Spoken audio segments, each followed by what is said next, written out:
آج ہم لوگ ایک بہت اہم موضوع پر گفتگو کی کوشش کرتے ہیں، وہ ہے آج کا آدمی اپنے شعور میں جو تبدیلی یا بنیادی انقلاب بعض داخلی اور خارجی، بعض تہذیبی اور تاریخی عوامل اور محرکات کی بنیاد پر دیکھ رہا ہے، یا تاریخ، تہذیب اور نفس اور ذہن وغیرہ کے نئے مقاصد طے کرنے کے نتیجے میں، یا ان کو اچھی طرح عملاً طے کرنے کے لیے ذہن کو اپنی مطلوبہ تبدیلی قبول کروانے کے لیے وہ جن تبدیلیوں کو شعور میں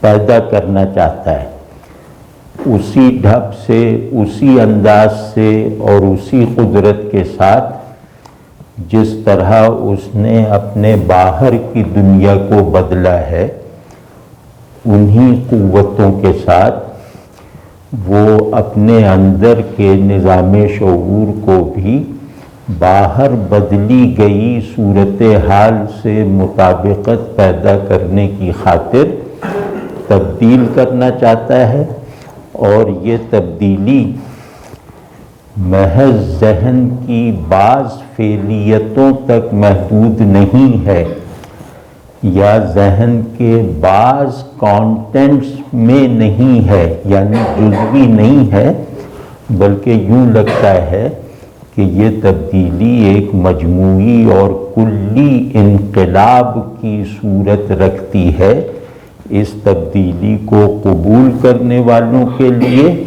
اور اس تبدیلی کو پیدا کرنے کا منصوبہ بنانے والوں کے لیے۔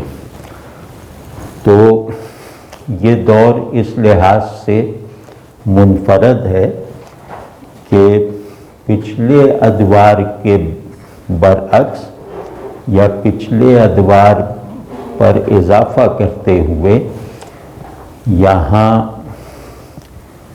نظام وجود میں تبدیلی لانے تک محدود رہنے کے بجائے نظام شعور کو بھی بدلنے کی منظم اور مربوط کاوشیں کی جا رہی ہیں، اور ان کاوشوں کے پیچھے، یعنی ان کاوشوں کے نتائج نکلنے سے پہلے ان کاوشوں کو سمت دینے کے لیے، ایک واضح رخ دینے کے لیے، ایک صریح لائحہ عمل کے تابع رکھنے کے لیے ان تبدیلیوں کا تصور پہلے سے بنا لیا گیا ہے، بلکہ یہ کہ ان تبدیلیوں کے جو اصول ہیں انہیں بہت ویل ڈیفائنڈ حالت میں ایک ایسی لاجک کی شکل دے لی گئی ہے جس پر استدلال کی عمارت کھڑی کرنے میں فی الحال کچھ دیر ہے۔ تو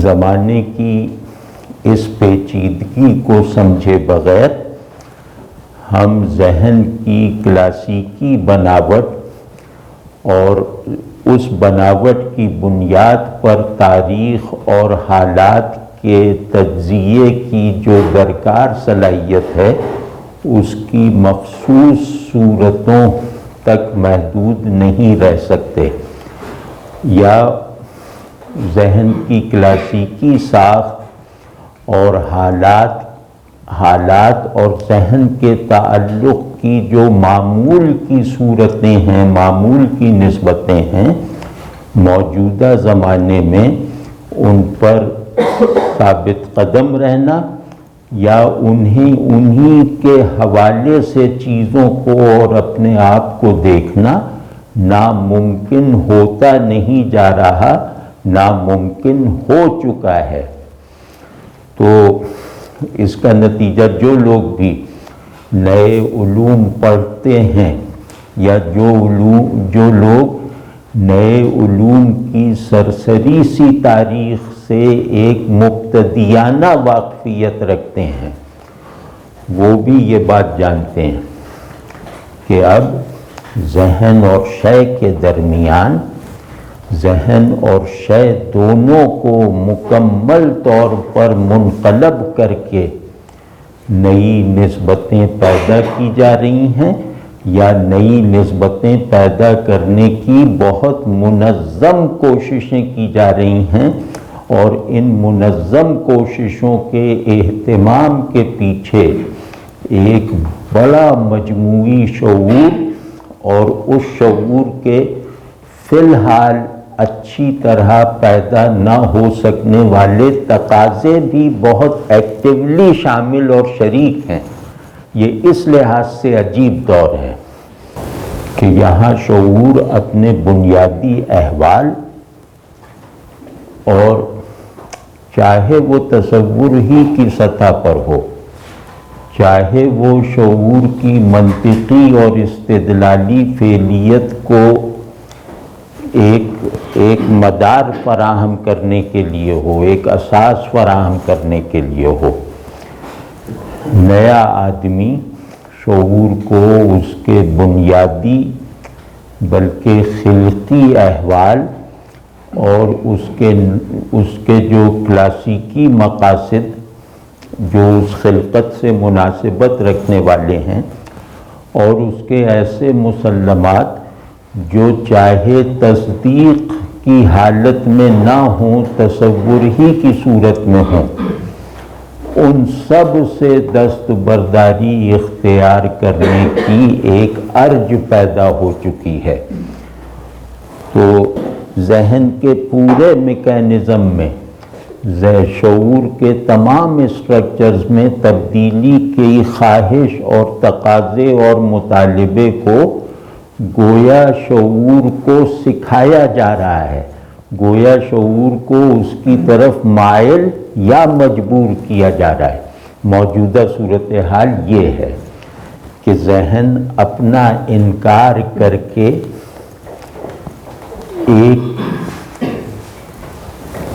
مطلب یہ کہ اپنا انکار کر کے اپنی آبجیکٹیفیکیشن کا منکر ہو کر اپنی نئی سبجیکٹیوٹی میں ڈھلنے پر رضامند ہو جائے، وہ نئی سبجیکٹیوٹی جو ابھی پوری طرح ڈیفائن نہیں ہوئی ہے، ابھی اس کے تصور کے قیام میں بھی کئی مراحل باقی ہیں، یعنی بطور تصور بھی اس کی تکمیل اور تشکیل کا عمل ابھی اتمام کو نہیں پہنچا ہے۔ تو ایک پوری طرح بننے سے تاحال دور تصور کی بنیاد پر شعور کو اس کی خلقی ساخت، اس کے بنیادی احوال، اس کے موجب تعقل مسلمات سے دستبردار ہونے کی دعوت یا حکم دیا جا رہا ہے۔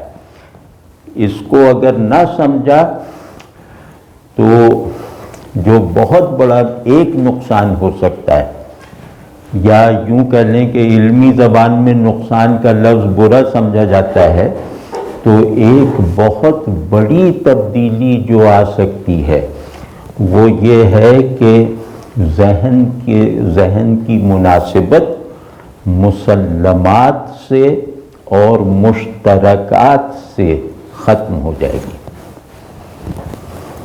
یہ ایک خطرہ ہے۔ تو مسلمات کسے کہتے ہیں؟ کہ شعور کی دنیا کے کانٹینٹس اور اجزاء اپنی وحدت کے تصور کے ساتھ آپس میں ڈائنیمکلی مربوط رہیں۔ ٹھیک ہے نا؟ اس کے بغیر شعور انتشار کا کنٹینر ہے، تنظیم کا ظرف نہیں ہے۔ ٹھیک ہے؟ اور اس کا باہر کا اثر یہ ہے کہ متکلم اور مخاطب کے درمیان مسلمات تو یہ ہیں، اور دوسرا پہلو جو مشترکات کا ہے جس میں مسلمات بھی ایک رخ سے شامل ہیں، وہ یہ ہے کہ مخاطب اور متکلم کے درمیان ادراک، تفہیم، اظہار مشترک نہ رہے، یعنی مخاطب اور متکلم کے درمیان کچھ باتوں پر، کچھ معانی پر اتفاق ہوتا ہے، یا یوں کہہ لیں کہ اظہار کا پل جو متکلم اور مخاطب کے درمیان ہوتا ہے، اس پل پر چلنے کا تجربہ متکلم کو بھی بارہا ہو چکا ہوتا ہے اور مخاطب کو بھی کئی مرتبہ ہو چکا ہوتا ہے، یعنی دونوں اس پل سے اچھی طرح مانوس ہیں، ٹھیک ہے نا۔ کوئی بات کرنا گویا متکلم اور مخاطب کا اس پل پر چل کر ملنا ہے۔ تو اب موجودہ روش اور اس کا ایک بہت طاقتور حصہ یہ بات جتا رہا ہے، دکھا رہا ہے کہ اب متکلم اور مخاطب کی جو روایتی اور کلاسیکی نسبت ہے اس کی کوئی ضرورت نہیں رہی، یعنی ان دونوں کے درمیان موجود پل اب ڈھا دینا چاہیے۔ واضح ہے نا؟ تو مطلب اس سے بہت سارے نتائج نکلیں گے نا، کہ لفظ خالی برتنوں کی طرح کلام کا حصہ بنیں گے، یعنی کلام خالی لفظوں کا مجموعہ ہوگا اور متکلم کی ذمہ داری یہ رہ جائے گی کہ وہ ان برتنوں کو اپنے پانی سے بھرے بغیر مخاطب تک پہنچائے، اس دعوت کے ساتھ کہ اس برتن کو تم اپنی پسند کے پانی سے بھر لو، ٹھیک ہے۔ یعنی میں ایک لفظ آپ سے بولوں، آپ کو خطاب کروں ایک کلمے سے، اور میری یہ ذمہ داری ہو جائے کہ میں اس کلمے کو ہر معنی اور مفہوم اور ہدایت اور ججمنٹ سے پاک کر کے آپ تک پہنچاؤں، اور پھر آپ کی ڈیوٹی یہ ہے کہ میری طرف سے پہنچنے والے خالی از معانی لفظ میں آپ اپنی مرضی کے، اپنی پسند کے معانی ڈال دیں، ٹھیک ہے نا۔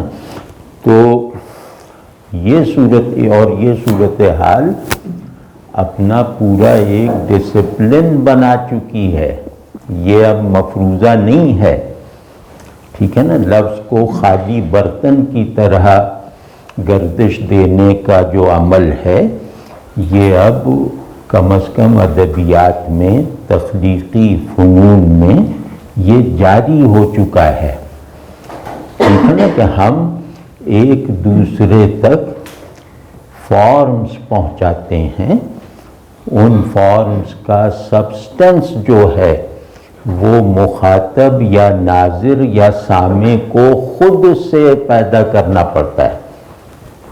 واضح نہیں بات؟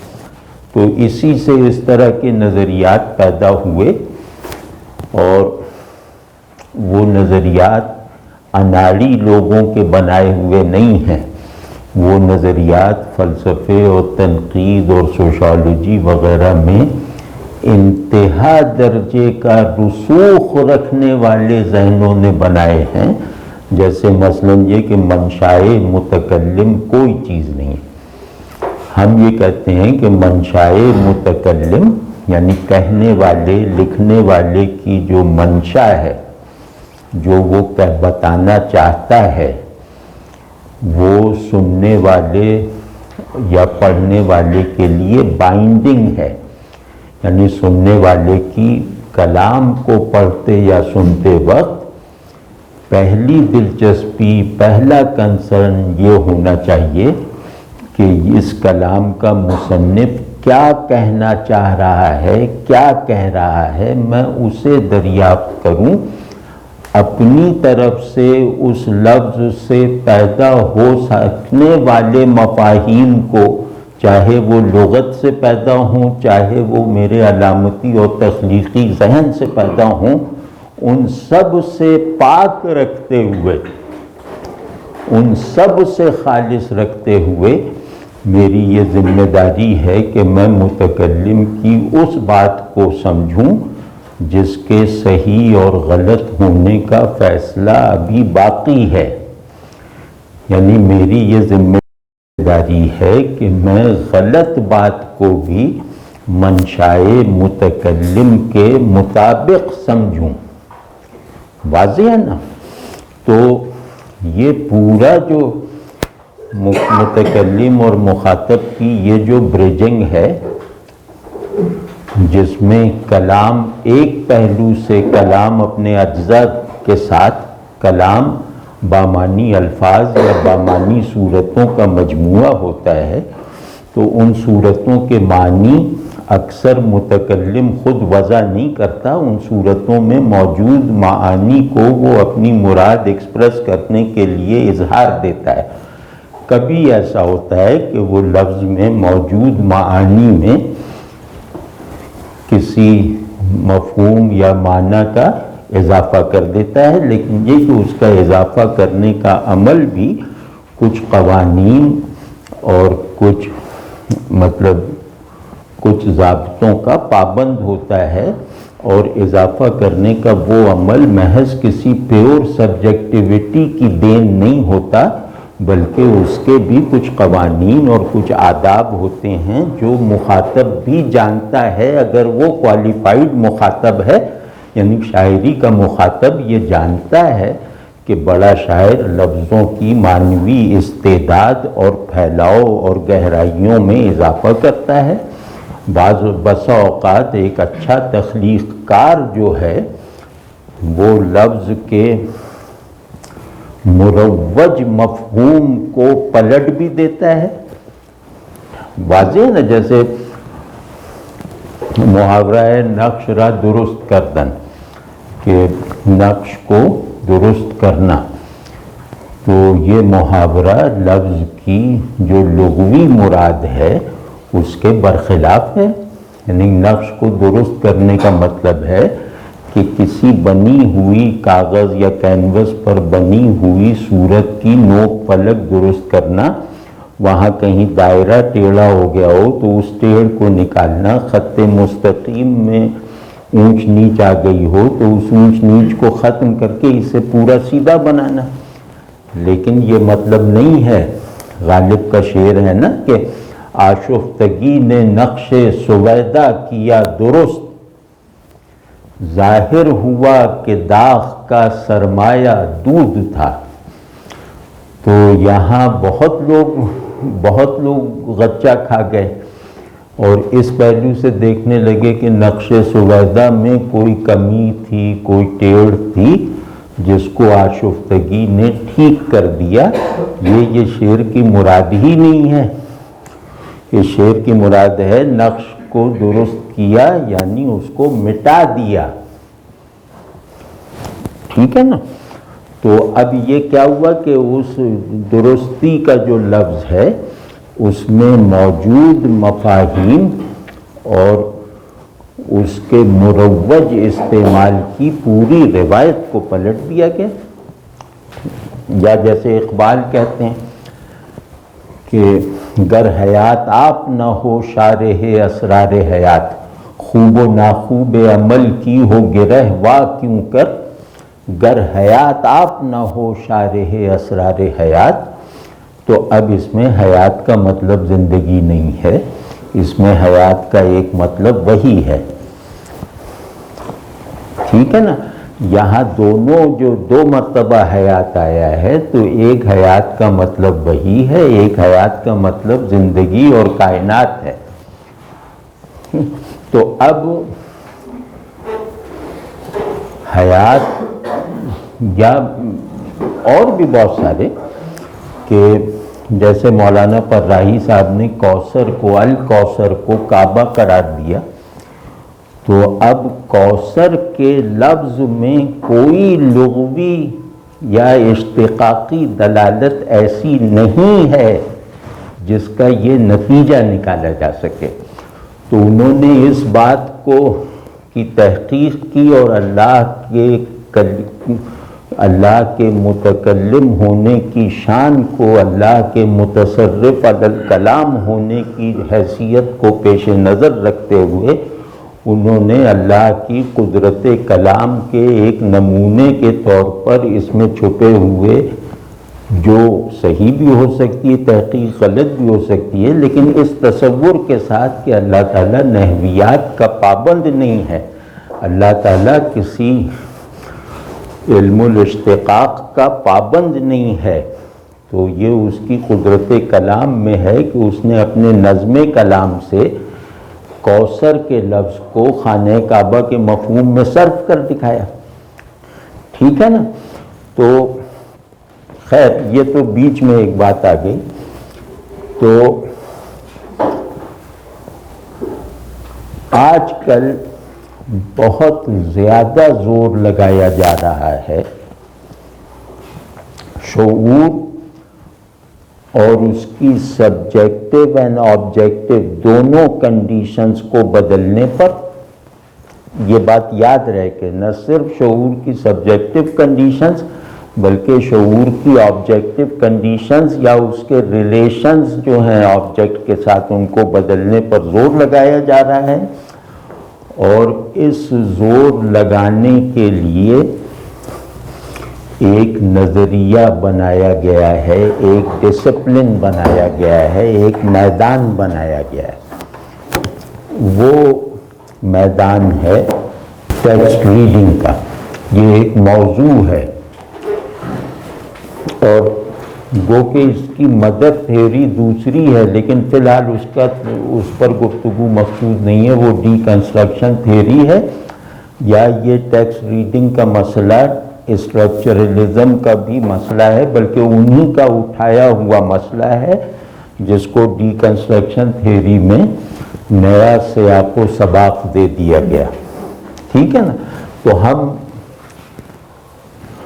ڈی کنسٹرکشن تھیوری یا اسٹرکچرلزم میں ٹیکسٹ ریڈنگ اور اس کی تفصیلات وغیرہ کو نظر انداز کرتے ہوئے ہم ایک آزاد سیاق و سباق میں، یا یوں کہنے آزاد نہ صحیح تو اپنے کانٹیکسٹ میں متن کے مطالعے کے موضوع کو چھیڑنا چاہتے ہیں، اسے اٹھانا چاہتے ہیں، کیونکہ یہ ہماری اصطلاح میں اصول تشریح ہے۔ یعنی ٹیکسٹ ریڈنگ ہماری اصطلاح میں اصول تشریح ہرمنیوٹکس ہے۔ ٹھیک ہے؟ تو وہ اگر خدائی ٹیکسٹ سے متعلق ہو تو اصول تفسیر ہے، اور انسانی متون کی نسبت سے ہو تو اسے ہم کہیں گے اصول تشریح، یعنی مراد متکلم اور منشائے مصنف کو دریافت کرنے کی اسٹینڈرڈ کوشش۔ ٹھیک ہے؟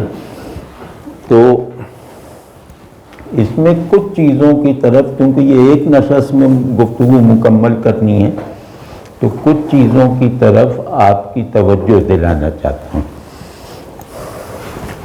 ایک تو یہ کہ متن کیا ہے۔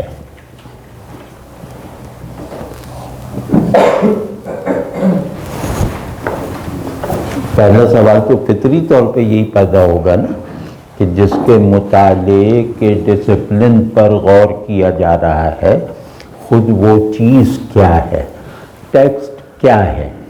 اب ٹیکسٹ کیا ہے کہ کچھ فنی جوابات ہیں، کچھ فلسفیانہ جوابات ہیں۔ ٹیکسٹ کیا ہے کہ سوال کو کلاسیکی انداز میں بھی حل کیا گیا ہے، اور جدیدیت یا پوسٹ ماڈرنزم والوں نے بھی اس سوال کو اٹھا کر اس کا جواب بنایا ہے۔ تو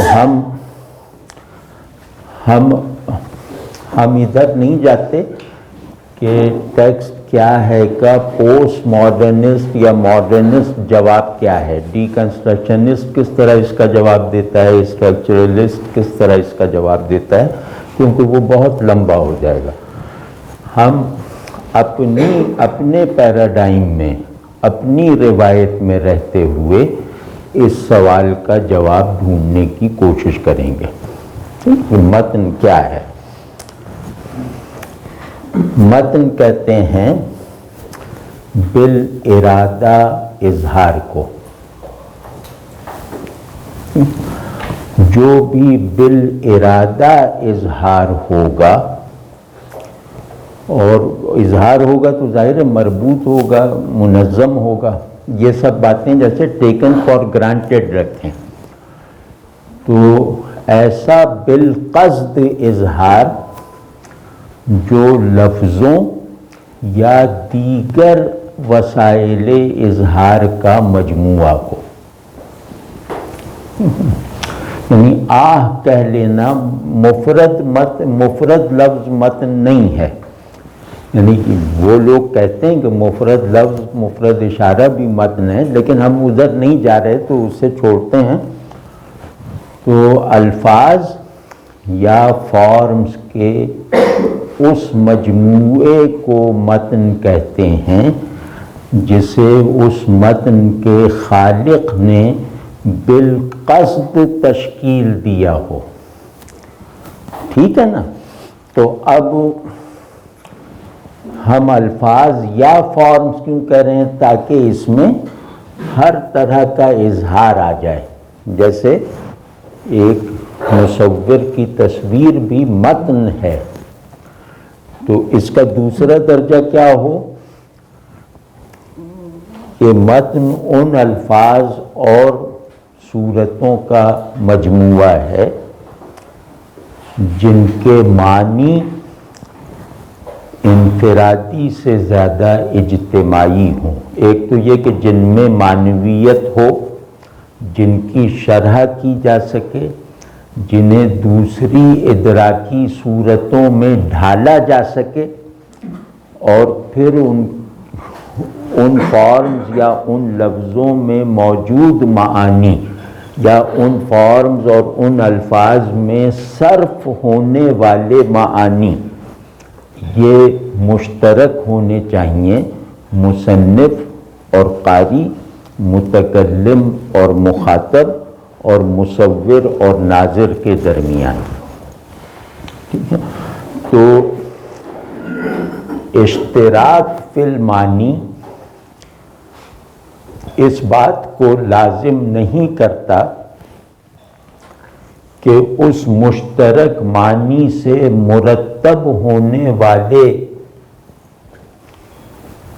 احساسات اور تصورات میں بھی اشتراک ڈھونڈا جائے۔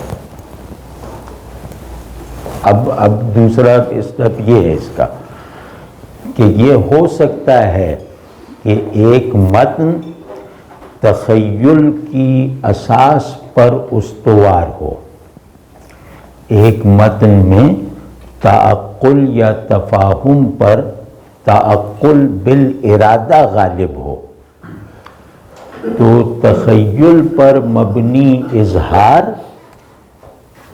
اپنے فوری معنی میں قاری اور مصنف کے بیچ میں مشترک ہوتا ہے، یعنی اپنی پہلی کمیونیکیشن کے حدود میں وہ قاری اور مصنف میں مشترک ہوتا ہے، لیکن اپنی ایکسپینشن، اپنی فلاورنگ اور کبھی کبھی اپنے اینڈ میننگز میں مختلف ہو سکتا ہے۔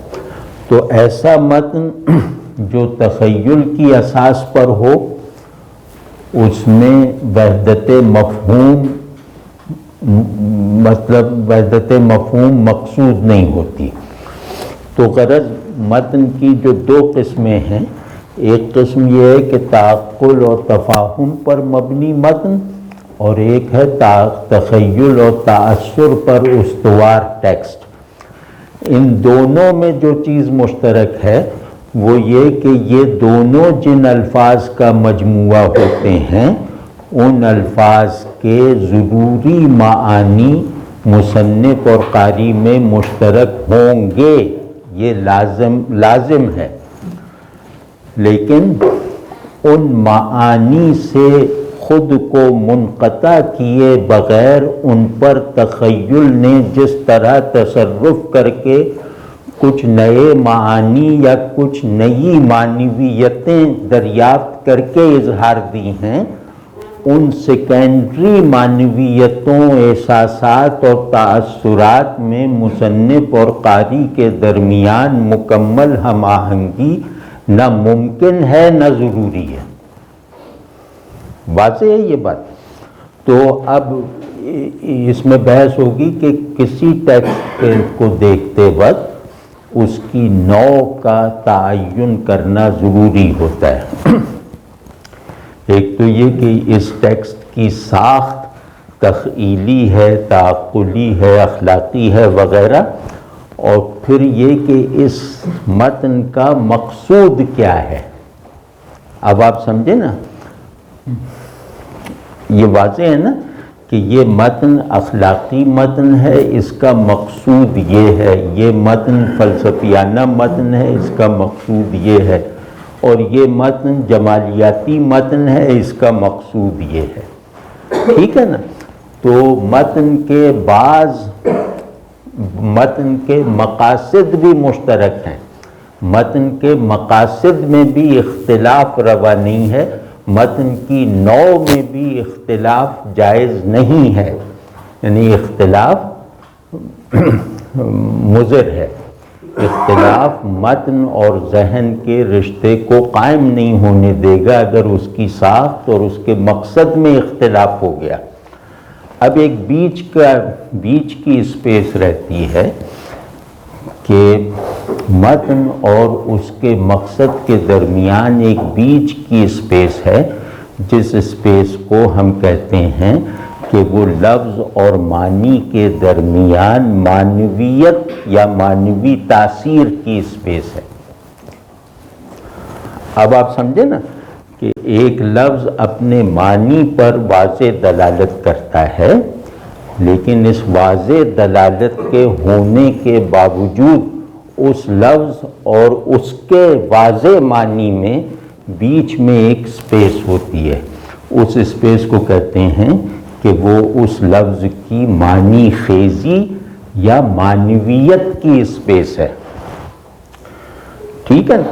معنویت کہتے ہیں معنی سے پیدا ہونے والے ذہنی تاثر کو۔ ٹھیک ہے نا؟ تو ہر لفظ اپنے مفہوم کے ساتھ ساتھ اپنا معنوی تاثر بھی منتقل کرتا ہے، تو مفہوم میں اشتراک ضروری ہے، معنوی تاثر میں اشتراک ممکن نہیں ہے۔ واضح ہے یہ بات؟ تو دوسرا جو سوال ہے کہ لفظ کیا ہے، لفظ یا زبان؟ لفظ یا زبان یعنی لفظ کی جو بھی تعریف ہوگی وہ زبان کی اساس ہوگی۔ تو لفظ یا زبان، اب ہم لفظ یا زبان بار بار نہیں کہیں گے، ہم لفظ ہی استعمال کریں گے کہ لفظ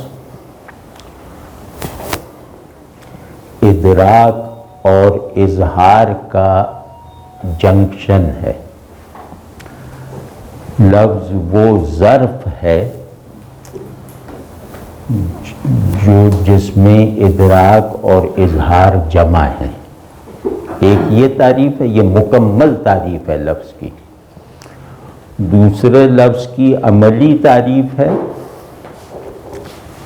وہ یہ کہ لفظ ذریعہ اظہار اور وسیلہ ادراک ہے، یعنی اظہار و ادراک کا پورا نظام لفظ کی اساس پر ہے۔ ہمارے مدرکات بھی لفظی ہیں اور ہمارے اظہارات بھی مبنی بر لفظ ہیں۔ اب لفظ سے یہ نہ پکڑ لیا جائے کہ لفظ سے مراد حروف کے مجموعے تک محدود ہے۔ ہر وہ چیز لفظ ہے، ہر وہ اظہار لفظ ہے جو کچھ چیزوں کا مجموعہ ہو، کچھ چیزوں کی کمیونیکیٹر ہو، کچھ جاننے کا خارج میں آ جانے والا نتیجہ ہو. ٹھیک ہے، جیسے اب ریاضیاتی علامات ہیں، تو یہ علامات اور نشانات یہ بھی الفاظ ہی ہیں، ان سے مخصوص بے لچک معانی ہیں، اور پھر ان کے اندر موجود ایک گنجائش ہے کہ ان میں یعنی نشانوں یا لفظوں میں ان کے معانی اتنے بھرے ہوئے نہیں ہوتے کہ کسی مزید معنی کی گنجائش نہ رہ جائے. تو چاہے وہ بڑا شاعر ہو، چاہے وہ بڑا قادر الکلام آدمی ہو، چاہے وہ بڑا ریاضی داں ہو، وہ اپنے ایکسپریشن کے میڈیم پر تصرف رکھتا ہے اور لفظ یا نشان میں موجود خلا کو بھرنے کا بھی کام کرتا ہے. کبھی اس میں پہلے سے موجود معانی میں اضافہ کر کے، کبھی اس میں پہلے سے موجود معانی سے تصادم کی حالت رکھنے والے ایک معنی کو داخل کر دینے سے. تو اس کی وجہ سے یہ کوئی عام بات نہیں ہے کہ اس پہلو سے کہ ایک آدمی آ کر لفظ میں موجود معانی کے برخلاف کسی معانی کو اس میں انجیکٹ کر دیتا ہے، اس متضاد معنی کو لفظ سے تسلیم کروا لیتا ہے. یہ آدمی بہت بڑا کام کر رہا ہے. یہ لفظ کے میننگ اسٹرکچرز کو، لفظ کے سیمینٹکس کو ڈائلیکٹیکل اور پیراڈاکسیکل بنانے میں کامیاب ہے. جو ذہن اور شے کے تعلق کا سب سے قیمتی نتیجہ ہے، جس کے نتیجے میں ذہن شے پر غالب رہتے ہوئے بھی غلبے کا دعویٰ نہیں کرتا، اور شے ذہن سے مغلوب ہوتے ہوئے بھی مغلوبی کی کنڈیشنز میں نہیں رہتی. پیراڈاکس اسے کہتے ہیں. ٹھیک ہے نا؟ تو لفظ کی یہ جو دو تعریفیں ہیں کہ یہ ادراک اور اظہار کا نقطۂ اتصال ہے. متکلم کے لیے یہ اظہار علم ہے، مخاطب کے لیے یہ ذریعہ علم ہے. متکلم کے لیے یہ نتیجہ علم ہے، مخاطب کے لیے یہ ذریعہ علم ہے. تو ادراک اور اظہار کا نقطۂ عینیت لفظ ہے. اور دوسری بات جو میں نے کہی کہ یہ دوسری بات کیا کہی تھی ابھی؟ ہاں ہاں ذریعہ تو نہیں، بہرحال یہ بات ہے. وہ جو دوسری کہی تھی وہ تو آ گئی ہوگی. ٹھیک ہے. تو متن کی کوئی بھی ڈیفینیشن لفظ کی واضح تعریف کے بغیر ممکن نہیں ہے. ٹھیک ہے.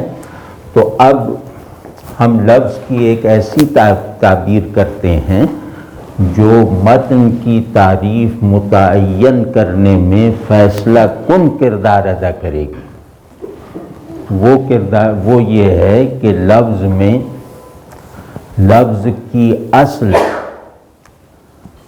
عموم ہے، یعنی لفظ اپنی نسبت اپنے سے خارج سے نسبت میں تخصیص پر ہے، لیکن لفظ ایز سچ تعمیم پر ہے. ٹھیک ہے نا؟ تو اب اس بات کو ذہن میں رکھیے کہ لفظ اپنی نسبت میں تخصیص، اپنی نسبتوں میں تخصیص پر ہے، یعنی لفظ اسم کے طور پر تخصیص پر ہے. نکرہ حالت میں یہ تعمیم پر ہے، لیکن نکرہ بھی ہم ڈھیلے ڈھالے معنی میں کہہ رہے ہیں، ورنہ نکرہ میں بھی یہ تخصیص پر ہے کیونکہ نکرہ میں بھی ڈویژنز پائی جاتی ہیں نکرات کے درمیان، ٹھیک ہے نا، کہ جیسے حیوان کہیں تو یہ نکرہ ہے، تو حیوان میں جمادات سے ایک ڈویژن پائی جاتی ہے نا، تو بات یہی صحیح ہے کہ لفظ اپنی نسبت میں، چاہے وہ نسبت داخلی ہو یا خارجی ہو، وہ تخصیص کی اصل پر ہے، اور اپنے خالص پن میں، اپنی خود مکتفی حالت میں، ایس سچ صورتحال میں یہ تعمیم کے اصول پر ہے۔ اب امید تو یہی رکھنی چاہیے کہ تخصیص اور تعمیم آپ لوگ خوب اچھی طرح جانتے ہوں گے، تو تخصیص سے ڈیپینڈنٹ معنی پیدا ہوتے ہیں، تعمیم سے انڈیپینڈنٹ معنی پیدا ہوتے ہیں۔ یہ بڑی زبردست تعریف ہے۔ تعمیم کسے کہتے ہیں؟ کہ جس کا مصداق محدود اور مخصوص نہ ہو، جس کا مصداق یکے از مصداقات نہ ہو، اسی کو تخصیص کہیں گے نا،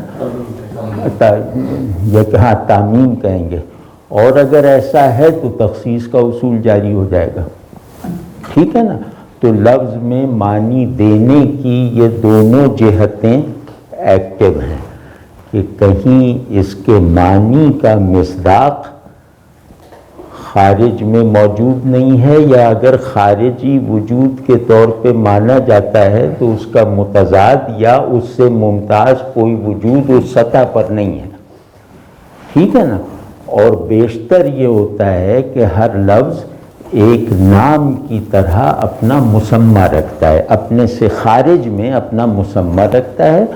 تو لفظ کی نسبت، اگر لفظ کی دنیا اگر اسم اور مسمى کی دنیا ہو تو پھر لفظ تخصیص کی اصل پر چلتا ہے، اور اگر اس میں نسبت اسم اور مسمى ہی کی ہو لیکن اس کا مسمى کئی اور نام رکھنے والی اشیاء میں سے ایک شے نہ ہو تو پھر یہ تعمیم پر چلے گا، یا اس کا مسمى جس سطح اثبات، جس سطح ادراک اور جس سطح ہستی پر ہے، ان سطحوں پر اس کا غیر وہاں حاضر نہ ہو، متصور نہ ہو، تو اب لفظ تعمیم کے اصول پر فنکشن کرے گا۔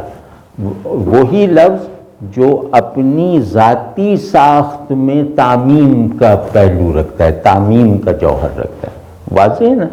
لفظ میں معنی موجود ہیں، وہ تعمیمی ہیں، ان معنی کا انتساب اور اپلیکیشن کسی شے کی طرف کر دی جائے تو یہ تخصیص ہے۔ تو تعمیم اور تخصیص ایک دوسرا ضروری نہیں ہے کہ ایک دوسرے سے متصادم اصول ہی ہوں، یہ ان کی نہایت اور بدایت میں ایک دوسرے کے ساتھ عینیت کی نسبت ہے، بس فرق قبل و بعد کا ہے۔ ہم کہتے ہیں کہ لفظ میں قبلیت تعمیم کو ہے، بعدیت تخصیص کو ہے، ٹھیک ہے نا۔ تو پھر لفظ کی ایک اور لفظ کی تعریف میں ایک ضروری اضافہ یہ ہے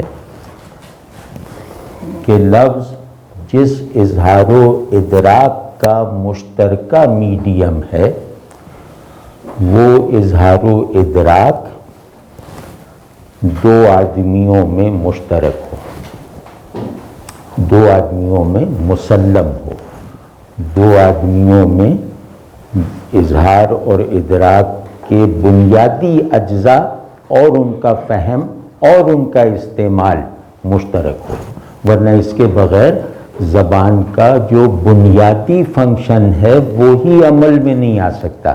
یعنی زبان کا جو بنیادی جواز ہے وہی نہیں پیدا ہو سکتا اگر اس میں اشتراک نہ ہو، اس کے فہم میں اشتراک نہ ہو۔ تو لفظ سمجھیں کہ لفظ مفہوم کا کنٹینر اور کنویئر ہے، اس مفہوم کا جو بولنے اور کہنے والوں میں مشترک ہے اپنی کلیت کے ساتھ، اور مختلف ہے اپنی بعض اجزائیت کے ساتھ. ٹھیک ہے؟ تو نہ اس اتفاق سے مفر ہے نہ اس اختلاف سے چھٹکارا ہے. تو میں کہہ رہا تھا کہ ایک بات اور نکلتی ہے، وہ بات یہ ہے کہ جو تعمیم اور تخصیص ہے، انہی اصول کی کار فرمائی سے لفظ کا جو سبسٹنس ہے، یعنی معنی یا مفہوم، اس میں دو الگ الگ حالتیں ممکن ہیں، حالتیں پیدا ہوتی ہیں.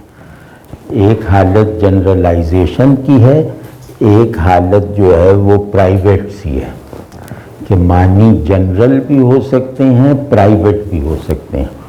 لیکن پرائیویٹ معنی جنرل معنی کے ساتھ نسبت پیدا کر لینے کے نتیجے میں وجود میں آنے والے قوانین ادراک و اظہار سے 100% متصادم نہیں ہوگا. یعنی جیسے ادب میں کہا جاتا ہے نا کہ ایک یونیورسل سمبلزم ہے، یعنی سمبل استعمال کیا وہ اپنی معروف معانی میں مشترک ہے، معروف ہے. اور ایک پرائیویٹ سمبلزم ہوتا ہے کہ جس میں سمبل کوائن کرنے والا اس کو اپنے معنی دیتا ہے اور اکثر لفظ کو اس کے شجرے سے کاٹ کر علامت بناتا ہے. تو اس کو پرائیویٹ سمبلزم کہتے ہیں. جیسے مرزا غالب پہ ان کے ہمعصروں نے ایک پھپتی کسی تھی، موزوں پھپتی، مطلب شعر کی صورت میں. تو اس کو آپ سمجھ لیں کہ گویا وہ لوگ غالب کے پرائیویٹ سمبلزم کو نہیں سمجھ پائے، یا پرائیویٹ سمبلزم کو سمجھنے سے انہوں نے انکار کیا کہ کلام میر سمجھے اور زبان میرزا سمجھے، مگر ان کا کہا یہ آپ سمجھیں یا خدا سمجھے. تو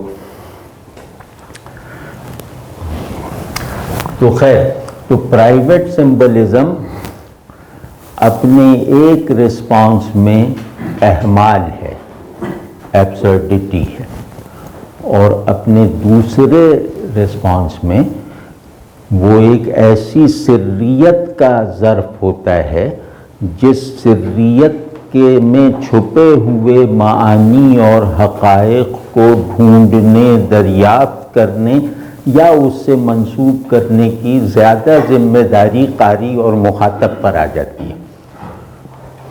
ٹھیک ہے نا؟ تیسرا سوال جو ہمارے دائرۂ گفتگو میں کو مکمل کر دے گا وہ یہ ہے کہ معنی کیا ہے. سوال یہ ہے اصل میں، لیکن اس سوال کو درست طرح سے سمجھنے کے لیے اور اس کا پھر جواب ڈھونڈنے کے لیے اتنی وضاحت بھی ذہن میں ہونی چاہیے کہ معنی اور مفہوم میں نسبت کیا ہے. کیا معنی اور مفہوم ایک ہی چیز ہیں، یا یہ دو انٹر ڈیپینڈنٹ چیزیں ہیں؟ یا انٹر ڈیپینڈنٹ ذرا سخت لفظ ہے، مطلب یہ کہ یہ کیا مفہوم معنی پر اساس رکھنے والا ہوتا ہے اس سے مختلف ہوتے ہوئے بھی، یا یہ کہ مفہوم ہی معنی ہے. ٹھیک ہے نا؟ تو لیکن یہ ثانوی ہے، اور یہ اس سوال کو سمجھنے اور اس کا درست جواب دینے کو فیسیلیٹیٹ کرتا ہے. تو معنی کیا ہے؟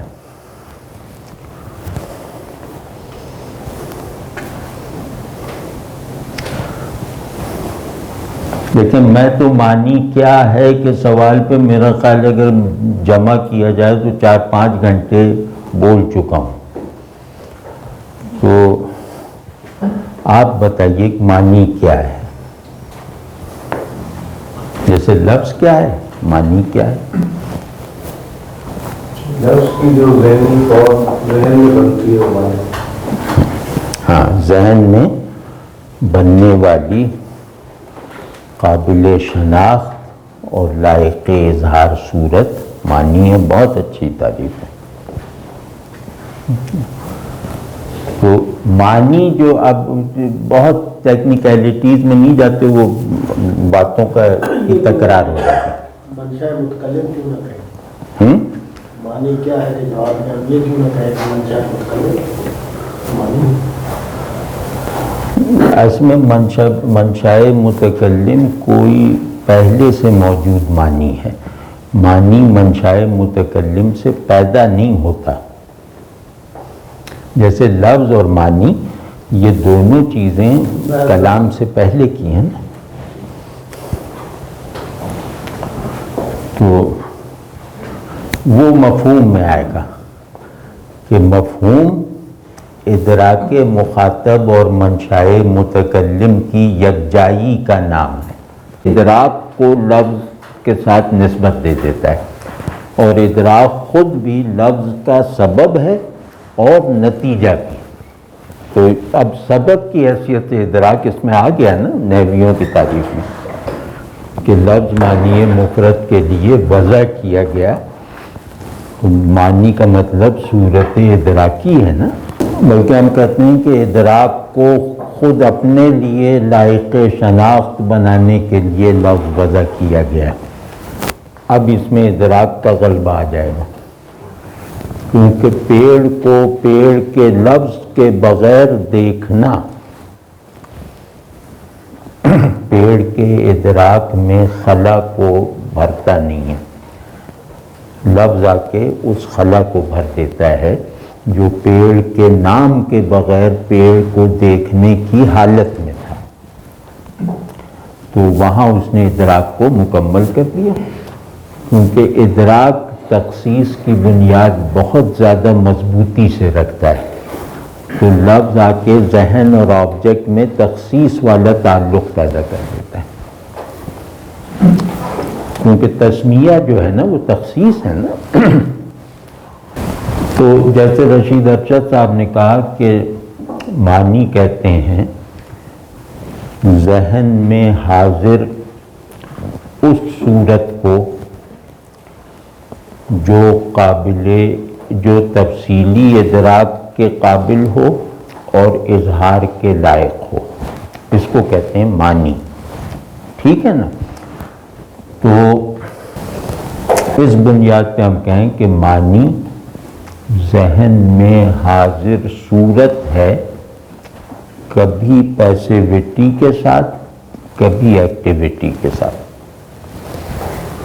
کہ کبھی ذہن معنی کے لیے قبولیت کی حیثیت ہی تک محدود رہتا ہے، اور کبھی ذہن اپنی کانشس فارمز پر تصرف کر کے انہیں بدلتا یا ان میں اضافہ کرتا رہتا ہے، یا ان کی تنظیم نو اور ترتیب جدید کرتا رہتا ہے، ٹھیک۔ تو معنی اصل میں کانشس فارم کو کہتے ہیں۔ تو اب اس کانشس فارم کا کے دو اوریجنز ہیں، ایک اوریجن ہے باہر، ذہن کے باہر،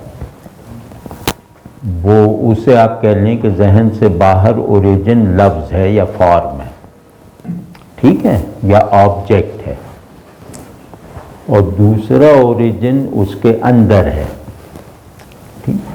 تو جو معانی تجربے اور مشاہدے سے، جو ذہنی صورتیں تجربے اور مشاہدے کے نتیجے میں بنتی ہیں وہ بھی معانی ہیں، اور جو صورتیں تخیل اور تصور کی تخلیق ہوتی ہیں کسی خارجی تجربے کی محتاجی کیے بغیر، ان پر ڈیپینڈ کیے بغیر، یا ان سے کوئی نسبت رکھتے ہوئے اس نسبت کو اپنی تشکیل میں کام لائے بغیر جو صورت بنتی ہے، اس کو بھی معنی کہتے ہیں، ٹھیک ہے۔ تو ایک کمپلیکس یا ریلیٹیو معنی ہوتے ہیں، ایک ایبسلیوٹ اور پیور میننگز ہوتے ہیں، تو دونوں پہ معنی کا لفظ صادق آتا ہے۔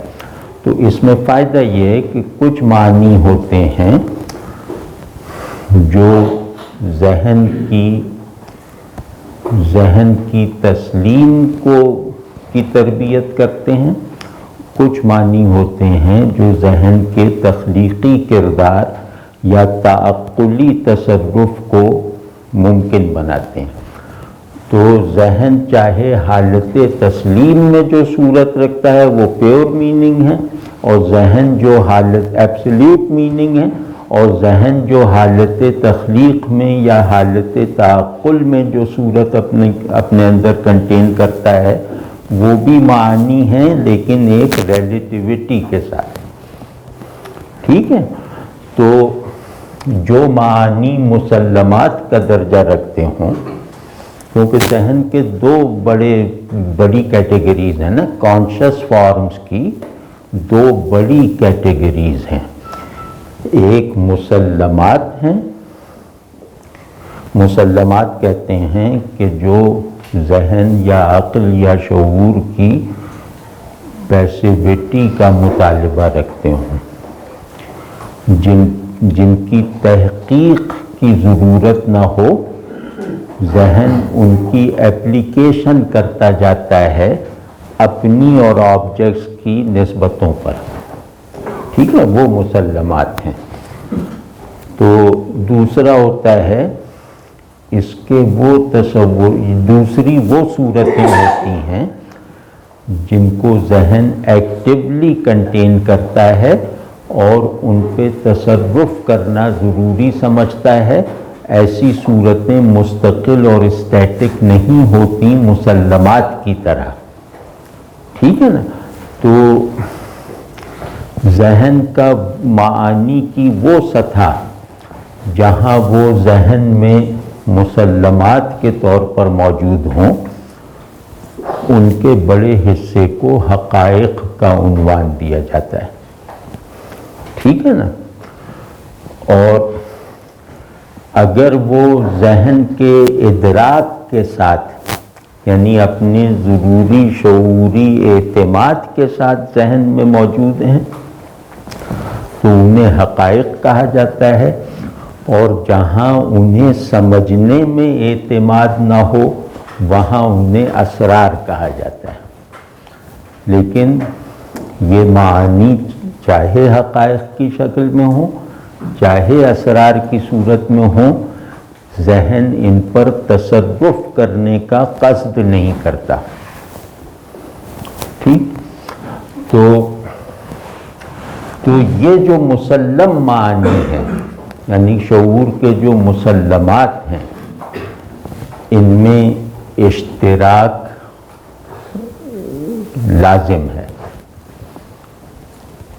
اب اشتراک کی نوعیت یہ ہے کہ انسانوں میں اشتراک کی ہر قسم اجمال پر اساس رکھتی ہے، تفصیل میں اشتراک ممکن نہیں ہے۔ واضح ہے یہ بات؟ تو مسلمات کیونکہ اپنی ساخت میں مجمل ہوتے ہیں تو ان کے درمیان اشتراک ضروری ہے، لیکن معانی کی وہ صورتیں جہاں جن پر ذہن تصرف پر آمادہ رہتا ہے، ان زیر تصرف صورتوں میں ایک میں اشتراک فطری ہے اور اختلاف ضروری ہے۔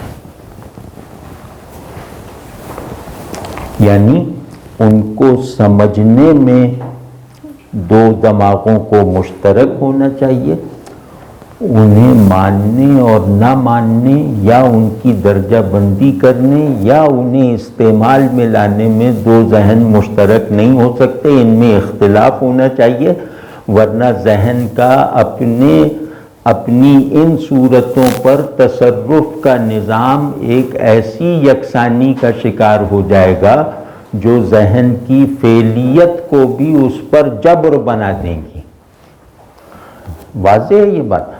تو معنی کیا ہے تو واضح ہو گیا، یعنی کم از کم میں سمجھتا ہوں کہ واضح ہو گیا کہ معنی کانشس فارمز کو کہتے ہیں۔ کانشس فارمز جو ذہن کے باہر کسی امر سے لازمی نسبت رکھتی ہوں، اب انہیں معنی کہتے ہیں، کیونکہ ذہن کے باہر سے لازمی نسبت نہ رکھنے کے نتیجے میں تصورات کے فہم میں اشتراک محال ہے، ٹھیک ہے نا؟ حتیٰ کہ بالکل سبجیکٹو تصورات، بالکل ایبسٹریکٹ تخیلات بھی اپنے اندر ایک دوسرا پن رکھتے ہیں، یعنی اپنی نسبت کا ایک ٹھوس نظام ضرور رکھتے ہیں، ٹھیک ہے نا؟ تو معنی کانشس فارمز ہیں، کانشس فارمز کی کچھ قسمیں ہیں، کانشس فارمز کا ذہن کے ساتھ جو تعلق ہے اس تعلق کی کچھ جہتیں ہیں جن میں سے کچھ عرض کر دی۔ اب یہ کہ مفہوم کیا ہے، دیکھیں نا، ٹیکسٹ ریڈر سے تلاش مفہوم کا فوری مطالبہ کرتا ہے، دریافت معنی کا بعد میں کرتا ہے۔ یعنی ایک کتاب ہے، اس کتاب کا پہلا تقاضا مجھ سے یہ ہے کہ میں اسے اس کے مصنف کی مراد کے مطابق سمجھ لوں، ٹھیک ہے نا؟ یہ مطالبہ اگر میں پورا نہیں بھی کر سکتا تو بھی میں اس مطالبے کے اٹل پن کا انکار نہیں کروں گا، ٹھیک ہے نا؟ تو دوسرا یہ ہوتا ہے، ٹیکسٹ پر قاری جب خود کو اپلائی کرتا ہے اور وہ اسے گویا اپنے لیے ایک نرسری سا بنا لیتا ہے جس میں وہ اپنے ذہن کی نشو و نما کرے، تو پھر اس کے ایک جینوین قاری کے سامنے یہ بات آتی ہے اور اس پر وہ عمل بھی کرتا ہے کہ اس متن میں جس میں نے منشائے متکلم کو تو دریافت کر لیا اپنے خیال میں، اب منشائے متکلم کو دریافت کر لینے کے بعد بھی اس ٹیکسٹ کی ایک آزاد افادیت ہے۔ آزاد افادیت یہ کہ میں اس سے کیا فوائد اور کیا حقائق اخذ کر سکتا ہوں ایکٹیو پوزیشن لے کر۔ تو ایک سنجیدہ ریڈر یہ بھی کرتا ہے، جیسے ٹی ایس ایلیٹ نے شیکسپیئر کے بارے میں کہا نا، لکھا ہے کہ شیکسپیئر نے پلوٹارک کی ہسٹری آف گریس پڑھ کے، تاریخ یونان پڑھ کے جیسا تاریخی شعور اخذ کیا ویسا ہم لوگ برٹش کونسل کی پوری لائبریری چاٹ کر بھی نہیں اخذ کر سکتے۔ اب اس میں کیا ہے، اگر صرف منشائے متکلم تک محدود ہے قاری کی ذمہ داریاں، منشائے متکلم کی تلاش تک محدود ہے، تو یہ پلوٹارک کی واقعاتی تاریخ سے پورے تاریخی شعور کو اخذ کر لینے کا عمل کیا ہے جس کی تحسین کی جا رہی ہے، وہ یہ ہے کہ اس نے اپنی خلاقی کو اس پر اپلائی کیا، اس میں اس کے مفہوم کو صحت کے ساتھ محفوظ کر کے پھر ٹیکسٹ کو مصنف سے آزاد کروا کر اپنی جولہگاہ بنایا، ٹھیک ہے نا؟ ٹیکسٹ کو اس کے امیجیٹ کانٹیکسٹ یا اس کے انٹینشنل کانٹیکسٹ سے آزاد کروا کے اس نے اس میں سے اپنے لیے افادیت کے نئے نئے پہلو دریافت کی۔ تو اس کو ہمارے یہاں فائدہ نویسی کہتے ہیں۔ جیسے تفسیر وغیرہ پڑھیں یا ترجمہ پڑھیں قرآن شریف کا، تو اس میں یہ ہوتا ہے کہ بھئی اس آیت کی شان نزول یہ ہے، مفہوم یہ ہے، اس میں حکم یہ ہے، اس میں عقیدہ یہ ہے، ٹھیک ہے نا؟ یہ بات کر کے ہم فارغ ہو گئے۔ اب حاشیے میں لکھتے ہیں کہ اس کا ایک فائدہ یہ بھی ہے، یعنی اس سے ہم یہ فائدہ اور رہنمائی بھی حاصل کر سکتے ہیں۔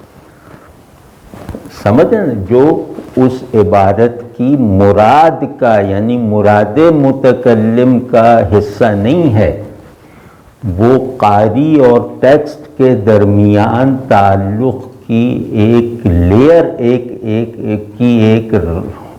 جہت ہے، جس جہت کو استعمال میں لا کر قاری اپنے لیے اس متن کو زیادہ مفید بنا رہا ہے، اس کے بائنڈنگ ہونے کو ایکسیپٹ کرتے ہوئے، اس کے بائنڈنگ ہونے کو اپنے اوپر نافذ کرتے ہوئے وہ اس سے ایک ایسی بات اپنے فائدے کے لیے اخذ کر رہا ہے جس کے بارے میں وہ خود یہ کہہ رہا ہے کہ یہ فائدہ پہنچانا اس باڈی آف ڈسکورس کا، یہ جو اس آیت کا جو مرادی مفہوم ہے اس کا حصہ نہیں ہے.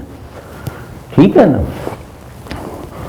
تو مفہوم منشائے متکلم کی تلاش کے نتیجے میں ذہن پر مرتب ہونے والی صورت کو کہتے ہیں.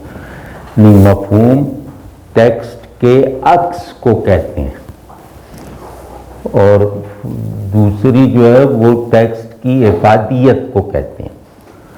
ٹھیک ہے نا؟ تو معنی جو ہے وہ بسا اوقات ٹیکسٹ کی افادیت سے متعلق بھی ہوتا ہے. ٹھیک ہے نا؟ یعنی معنی مفہوم ہوتے ہوئے بھی مفہوم سے زیادہ ہوتا ہے. تو جہاں قاری اپنی آزادی کو بھی استعمال کرتا ہے تو وہاں ٹیکسٹ میں معانی کا انکشاف ہوتا ہے، اور جہاں قاری اپنی پابندی کے نتیجے میں عائد ہونے والی ذمہ داری کو ملحوظ رکھتا ہے وہاں وہ مفہوم اخذ کرتا ہے ٹیکسٹ کا. ٹھیک ہے؟ ٹیکسٹ سے معنی برآمد کیے جاتے ہیں، مفہوم جو ہیں وہ لیے جاتے ہیں. ٹھیک ہے نا؟ تو اس میں جو ایک بات ہے وہ اس کو ذرا سب کرنا چاہیے، وہ ہمارے فائدے کی بات ہے، ان لوگوں کے فائدے کی بات ہے جو ادبیات، شعریات اور تخلیقی فنون سے دلچسپی رکھتے ہیں، کہ صرف تخلیقی کریٹو متن صرف ایسا ہوتا ہے جو قاری کو الف سے یہ تک متکلم کا پابند نہیں رکھتا، جو منشائے متکلم کی تحقیق کو لازم نہیں ٹھہراتا، ایک ضروری سطحی پرائمری اتفاق کے بعد، اشتراک کے بعد. ظاہر ہے کہ اب وہ ایک شعر میں ایک لفظ استعمال ہوا ہے تو اس لفظ کے لغوی معنی یعنی مشترک معنی، لغت کیا ہے؟ اشتراک فی المعنی کا سب سے بڑا ٹول لغت ہے. تو اس کے لغوی معنی اگر مجھے معلوم نہیں ہے تو پھر تو ظاہر ہے کہ میں کوالیفائی نہیں کرتا اس شعر کو پڑھنا.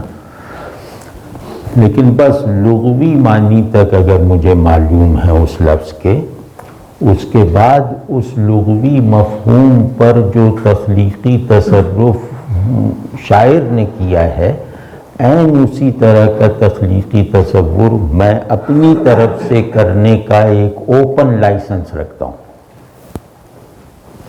اس کے بغیر جمالیاتی ذہن نمو نہیں پا سکتا. جمالیاتی ٹیکسٹ مصنف اور قاری دونوں کو فعال رکھتا ہے اور ایک حد کے بعد لازم و ملزوم نہیں رہنے دیتا.